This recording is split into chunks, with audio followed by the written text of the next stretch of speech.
Hey, welcome back guys to another episode of In Defense of. Today we're going to be capping off the In Defense of Sasuke. This will be part 3, most likely the final part. Hopefully it is the final part, and hopefully the video is not too long as well. But with that being said, from the previous part or the previous episode of this, I was essentially recapping or going over a bunch of strikes for Sasuke where these things contributed to the factor of people or us as the audience just completely turning a full 180 and no longer siding with Sasuke's actions anymore. But of course I was trying to obviously defend all of those. I think this part is going to be a bit more interesting in the sense that I'm actually going to see, well, all of us are actually going to see some kind of development in Sasuke through redemption of his actions, because in this final part we're going to be covering everything from the war itself as well as the remainder of Naruto Shippuden. So with that being said, let's get started. So the funny thing is this, the war was actually over 200 episodes long, I think almost 250, maybe even over that, and the funny thing is the war itself only lasted 2 days. Yeah, I know, some episodes were actually fillers, and of course some of them were also part of the Infinite Tsukuyomi dream, and also some battles took place at the same time as others as well, so they were just trying to show different perspectives of the war in the same time. So we could kind of understand that, but it was just something that I felt was really funny to point out, because we spent about 2 years in this entire war arc, I say, and we were just pretty much witnessing a 2-day event, which is pretty hilarious. But essentially that makes it all easy, because in day 1 Sasuke had no involvement in the war whatsoever. He's basically just getting his new eyes and he's being watched over by Zetsu. Move on to day 2 and he actually kills Zetsu, the original copy, and he seems to be less interested now in doing what Toby actually wishes. So what happens? He actually kills off a bunch of other Zetsus around him, and he finds out and discovers more about how the war is going on and what's actually happening. We also get to see that he kind of questions his motives here, because even at this point, are we wondering, is he actually betraying the Akatsuki? Is he going solo? We're just confused and we're wondering what kind of direction he's going to go into.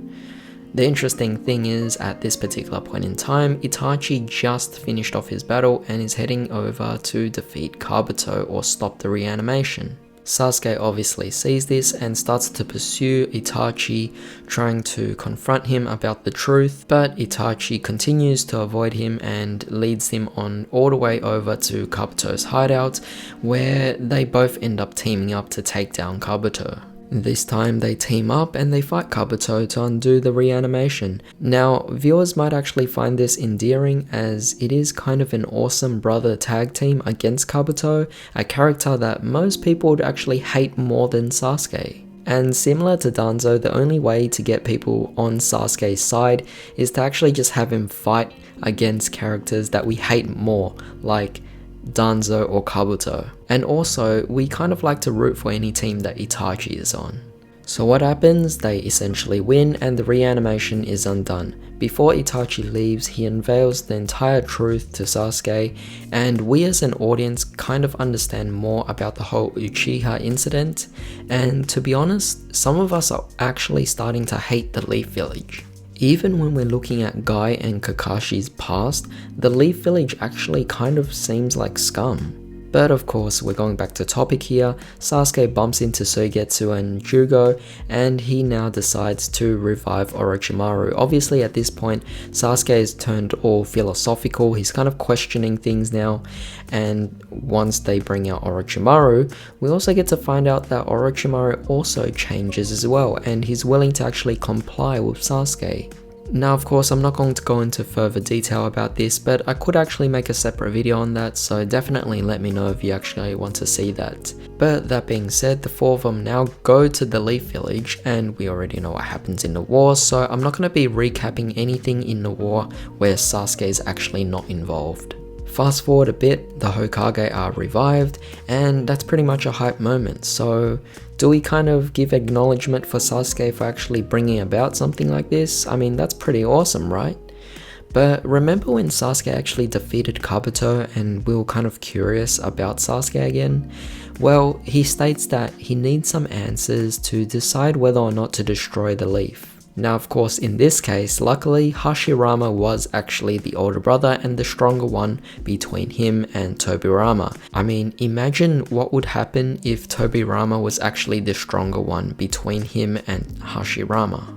So we get a bit of backstory with Hashirama and Madara, and Sasuke decides he's gonna join the war and help as well. So yeah, that's great actually. It's kind of redeeming in a certain kind of way, because at this side, Sasuke is joining the side that we're rooting for, so that's great.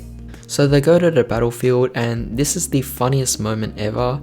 But Sasuke essentially just declares that he wants to become the Hokage, and everyone's reaction is just exactly what we're actually reacting to as well. It's pretty hilarious, and it's ridiculous enough, but it's not enough for me to actually give him a strike, and I don't think a lot of people would give him a strike at this point.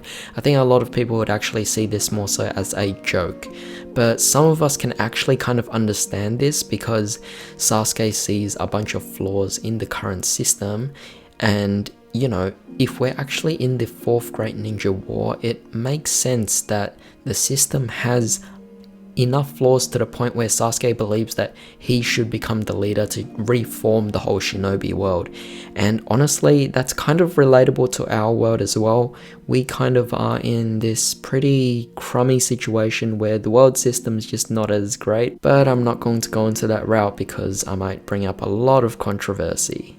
Alright, so partially throughout these fights where they're actually on the battlefield, Sasuke does partially hint at some hidden motives, but we don't know them so far. Again, nothing really eventful happens that makes us kind of sway to Sasuke's side, so I'm gonna skip just ahead where they actually win the war as Team 7 again, and honestly, I think we all like that because of the whole nostalgia factor. They're fighting as part of Team 7 again, and I just think that's a few points for Sasuke going up because, you know, if he decided to go against them, then this would never happen. And to be honest, I just found that the whole event of the whole war itself was actually just climbing Sasuke back up, and we could almost clear the 3 strikes from the prior vid. Alright, so the war's over and they win, but Sasuke now is about to disagree with Naruto. He wants to get rid of the Kage and the Biju, obviously because he believes the world system is currently just flawed and he needs to change it all through his own tyrannical way or dictator way.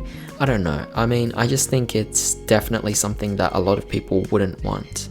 We get this really awesome fight between Sasuke and Naruto, and Sasuke ends up losing. Sasuke starts to understand and even acknowledges Naruto by saying it out loud. Sakura and Kakashi end up meeting up with them, and Team 7 kind of reunites for a bit again. The Infinite Tsukuyomi is now released, and Sasuke complies with the prison sentence where he actually gets his eyes sealed up. Of course, with a bit of negotiation, Kakashi, as the now 6th Hokage, lets him out, and Sasuke ends up leaving the village again, but this time he's on a journey to find himself and kind of atone for his sins. And you know what? A bit of remorse is always a good thing. So we get to this bit of a side story arc where Sasuke is kind of just doing things to kind of better the world in his own way, of course, but yeah, it's just really awesome. Love the arc where he was actually, I guess, trying to free the shinobi that was used for these battles and betting rings. Sasuke is back to pretty much a good guy again, and that's just really awesome, and I think it was just really fun to just conclude the whole thing.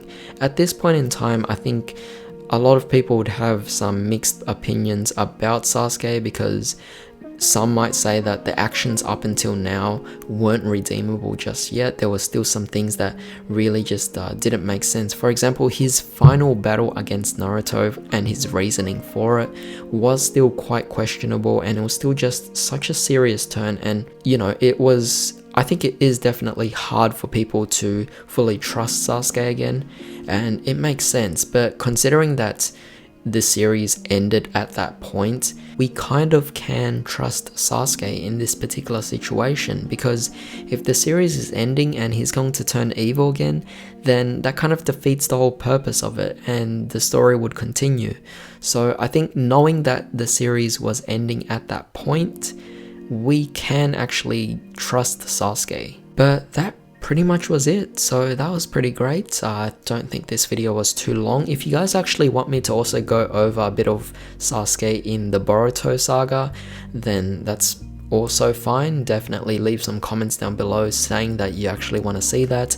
But with that being said, I think Sasuke in the Boruto arc is just completely badass, and that's just pretty much something that would push his character up. But to round things off, Sasuke had some ups and downs. He definitely did some things that made us question his motives, but at the same time he also did some really awesome things as well. For example, killing Danzo was probably one of the most satisfying moments for every Naruto watcher. He also contributed to actually undoing the reanimation, so that was definitely really amazing. He was kind of able to team up with Itachi, making it like this Uchiha brother tag team, making it so awesome. And he was also able to obviously, again, beat Kabuto, which again, people would hate Kabuto at that particular point in time.